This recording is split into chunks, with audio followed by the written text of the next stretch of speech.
DC and HBO Max or whatever it is they're calling it now. We got Doom Patrol Season 4.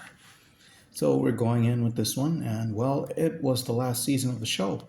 That kind of bummed me out for a bit, but then I saw it as an opportunity for the show to finally give us the Doom Patrol doing some butt kicking. Since the previous season ended with their personal problems finally being solved and them finally being a team again for the third time. First up, we have Cliff Robertson, also known as but barely ever referred to as Robot Man. He was a race car driver but then got into an accident that cost him his entire body and left only his brain intact, and now he's in a robot body designed by Niles Calder, founder of the team known as Doom Patrol. He's almost like Hector Concarne now that I think about it. He left behind a daughter who grew up to like the same flavored ice cream as hers and has been trying to make up for all the time that he missed out on raising her. She ends up having a child and he does the utmost to make sure his grandson can see what an awesome grandfather he has. That's what really his story is all about in the show. He also lost his ability to feel too, which is a thing that's kind of addressed in the show for comedic purposes, but also is a key to a very touching scene in the end. He also has Parkinson's disease, which he got seasons ago, and it becomes more and more of a concern over time. Then we have Rita Farr, also known as but never referred to as Elastigirl. She is a former actress who has the ability to stretch her body to great lengths. She's a very insecure woman, and those insecurities often affect the efficiency of her powers. She tries to be stern but fails more often than not. However, she acts, or at least tries to, as the mother of the group, reining them in whenever they get too lost in their individual issues. She has a very close relationship with Larry Trainer, who I will get to eventually. This season starts off with her being the leader of the team before they vote for someone else, which triggers her insecurity, and that's pretty much what she goes through in this season. Next up, Jane. In the comics, she is known as Crazy Jane. Perhaps because of whatever year we are in, we can't use the word crazy that much anymore, so I don't think she would ever be called that, even if the show went on for longer. She has multiple personality disorder, with each personality having its own set of powers. The personalities which are dominant at a certain point in time stay in what we call the underground, and they often stayed fighting over who gets to surface. That is, until in the previous season, this was figured out, and this season was the final step in proving and showcasing her progress. She's still the outspoken, rebellious child of the group. It's weird to call her a child since she's probably the second oldest in the group, but hey, that's Doom Patrol's insanity. Then there's Larry Trainer, known to comic fans but not casual viewers of the show as Negative Man. This guy is a real problem. Every season has him start off with problems with the energy within him, only for them to sync up in the end and decide to work together, only for the new season to start with him having problems with the energy again and figuring things out again. This guy has the most recycled arc in the show. He's still a very interesting character. He likes the same flavor ice cream as he has. It's a deviation from the source material. He likes things a little different in the comics. That guy could say the same about Robot Man and Crazy Jane. Yeah, that's how deep the rabbit hole goes, ladies and gentlemen. Anyway, Larry is a reserved guy who often likes to deal with the problems he has on his own by running away from them until the situation gets dire. He also gives great advice to Rita, and more often than not, their chemistry in their lone scenes always had me convinced that they would end up together, or at least hooking up, at least once. But nope, nothing ever came of it. Oh well. He was played by Matt Bomer and Matthew Zuck. Bomer plays the unmasked Larry and voices him, while Zuck plays the bandaged Larry. I don't know why they needed two actors for that. They could just cover Bomer in bandages and call it a day. He's not that different from Zuck in terms of body design, but then again, I'm not the one in charge of the money now, am I? Nope, I'm just a spectator. Next up, Victor Stone, also known as and occasionally referred to as Cyborg. This guy is the young, enthusiastic type. He is so eager to be a superhero that he joined the team and tried to whip them into shape before realizing how hopeless they all are. Yup, he couldn't. He's a grief stricken fellow, traumatized by the accident that caused him to need the cyborg technology in the first place. This season starts with him having synthetic skin in order to hide the metal around his body because he was ashamed of it and didn't want it to be his identity anymore. He spends the season trying to reconnect with his friends from before the accident, but the hype of being a hero affected the world around him so much that he couldn't not be a hero anymore. He had to step up, and he did. Lastly, on the Doom Patrol, we have Madame Rouge. Rouge is a former worker of the Brotherhood of Evil. She is a shapeshifter and worked on experimentation of metahumans in the early 20th century. She developed a rivalry with Rita and managed to join the team despite that. One would think that this would be a cool new villain to add to the roster, and she works on dismantling the team slowly over time since she's a ruthless killer and consistent antagonist of the Doom Patrol in the comics. But nope, she's genuinely trying to turn over a new leaf. I love how she uses foul language with a Scottish accent too. It's really funny. She doesn't use that many shapes when shapeshifting her body, she mostly turns her arms into blades. I know, budget and all, but it still would have been cool to see more of what she could do with that kind of power set. Well, we take what we can get. Then we have the main bad guy of the show, Immortus. Immortus, in true comic book fashion, can alter reality. Seriously, it's like every Doom Patrol villain alters reality. Okay, well, two of them did on this show. It's still weird that they have to face off more than one villain like that, though. The first one was Mr. Nobody in season 1, now it's Immortus. Immortus, in some sort of comic book fashion, is a god or goddess. I don't really know because it's a girl in the show, but they never specify it, and is obsessed with being worshipped. She, I guess we'll stick with she for simplicity purposes, is so obsessed with being worshipped and revered that whenever she gets into a tough spot in interviews, she just resets everything. When the Doom Patrol were being thanked for being heroes, she just reset everything because it was supposed to be about her. Her only weakness is really just her own ego. If you worship her or praise her, you'll be fine. If you annoy her or ignore her, she gets mad and has an emotional breakdown. No, Mr. 104.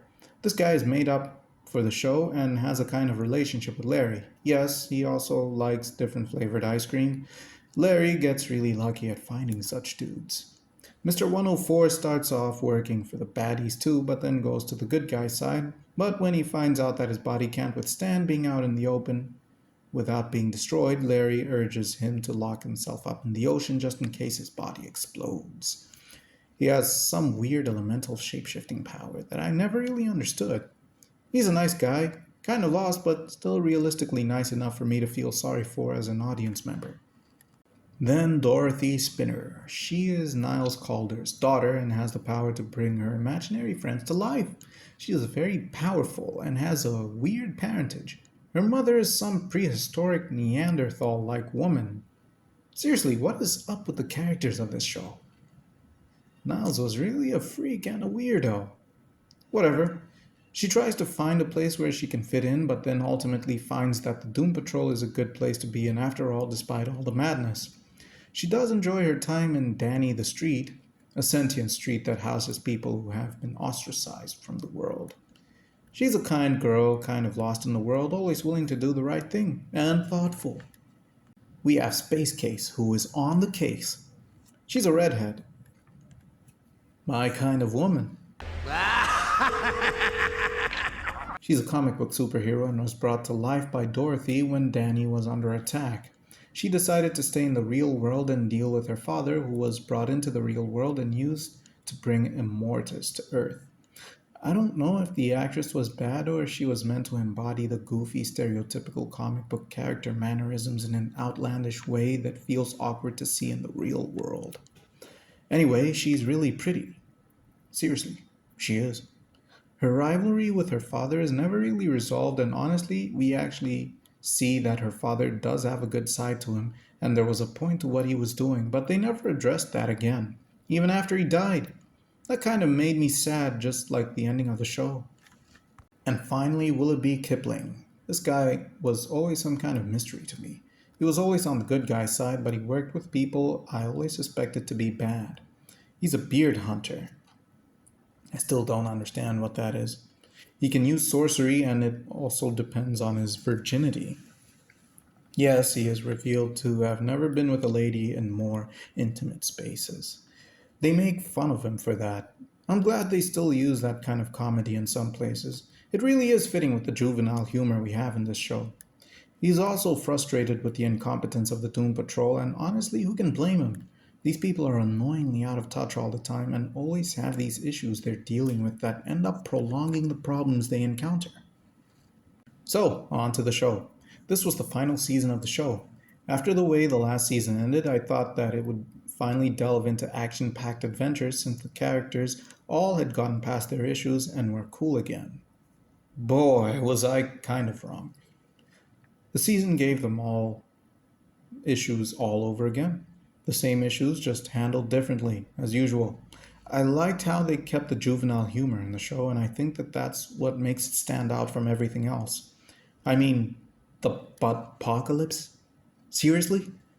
Isn't butt apocalypse good enough? You had to use the kid way of naming it? Well, we take what we can get. I didn't mind it. I found it funny that they called it that. I also found it funny how they gave a butt a personality and a normal life. Like, yo, who the heck came up with this stuff? I need to get some of that stuff you guys are consuming so I can also come up with some ludicrous stuff like this. The season flows nicely, but the plot kind of gets lost somewhere. You know, we see the Doom Patrol in the future and it's kind of grim, but then we see them laughing at how incompetent they are, and the rest of the season has the looming feeling that the butt apocalypse is starting up, but we never see anything of it. We never feel the threat of the upcoming butt apocalypse. Suddenly it becomes about Immortus showing up, and that's the main issue that needs resolving. Speaking of Immortus, haven't we had enough people who can manipulate reality as villains in this show? First there was Mr. Nobody and now Immortus. Heck, I think Flex Mentallo has that power too. Remember him?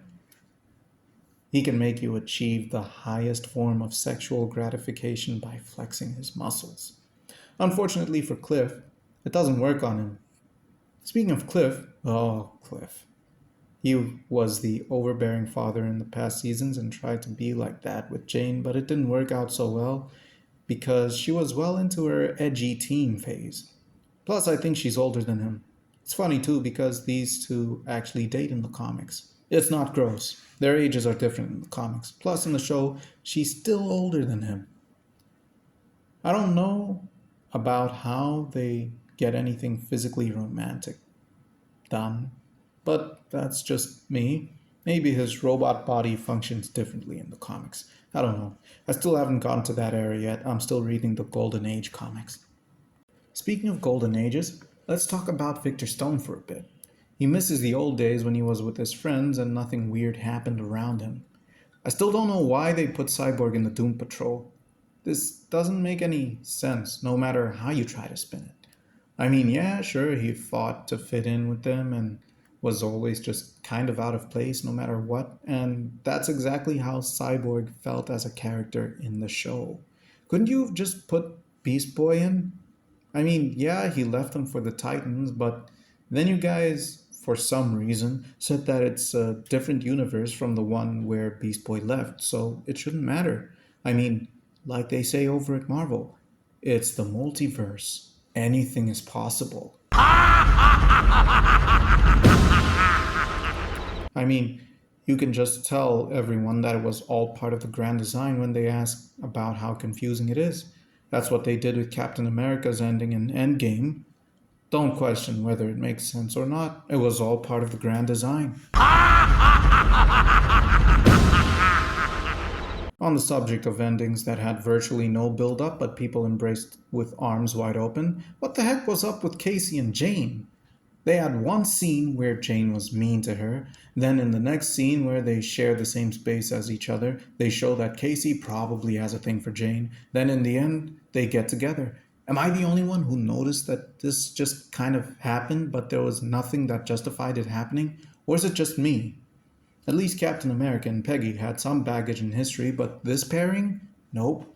I still don't hate it as much as Cap and Peggy, though.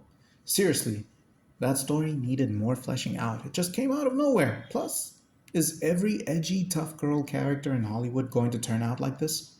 I'm not complaining, I'm just asking. The season was alright. I was happy that it got past some of the problems of the previous season, but it still wasn't perfect. No season can be. But they can make themselves as close to perfect as they can, and this season delivered. But I don't think it went as far as it could. Every character had a satisfying arc and a satisfying end to their arc, with the most satisfying one being Cliff's. Dude, that scene was so beautiful, and it just hurt to watch. It hurts to think about as well, but it's also the most beautiful one. It has been years since the ending of a show has made me cry. I think the last time it happened was in 2021 when I watched Kids Next Door. I cried for days when I saw the ending. I used to watch it as a kid, but I never got to the end. So when I watched the ending in 2021, after revisiting the episodes I did watch and reminiscing about the good old times, I cried a lot. Those tears were not spared with this show's ending. Cliff's ending was just wow. Rita got her ending in a weird way. She at least ended up with the guy she had a fling with in the last season. I guess Mento wasn't available. Seriously, what did the showrunners have against Mento? Or was it that his presence in the show would have transformed it since he's kind of a no nonsense guy? Who knows? Also, who knows what the deal was with Madame Rouge in the apocalypse future? They never explained how and why she was gone. Whatever. It's a good question for another time. Right, J.J. Abrams? I still want to know what the rabbit's foot is, buddy. Moving on. Rita's parting scene included a fart joke. I liked that. The comedy always hit right with this show. When she died, the Doom Patrol was dissolved. She was the one thing that kept it all together. I thought they'd make use of Rouge as a villain, like she was just looking for revenge the whole time since she's already a villain in the comics. But no, nothing. That was a missed opportunity. There were many missed opportunities, and this was one of them. Whatever. Larry's end with Mr. 304 was also kind of beautiful. Unlike Jane, they at least got some time to develop a relationship of some kind. I still think Larry and Rita could have worked. They had so much chemistry. Victor's end was also just satisfactory. He still feels out of place in the show, but whatever. Maybe he was included for reasons beyond my understanding. I also like how Cliff was so mad at Niles Calder for causing his accident, and then it ends with it turning out that he made Niles wheelchair bound. You can say that it's revenge or it's karma. Your move, pal. Just know that that was unintentionally funny. Cliff was even right to ask about how everything he does always has dire consequences. Life was really not kind to him. That's why I leave the talk topic of his final scene as the last thing. Seriously, this scene rounds up the show really well. The Mortis gives him a crystal thing that shows him his grandson's future, and, well, it's not perfect, but it's beautiful. Cliff got to touch his grandson finally, and that was the last thing he ever felt, with his future being the last thing he sees. The show starts with him and ends with him. It's like poetry. It rhymes.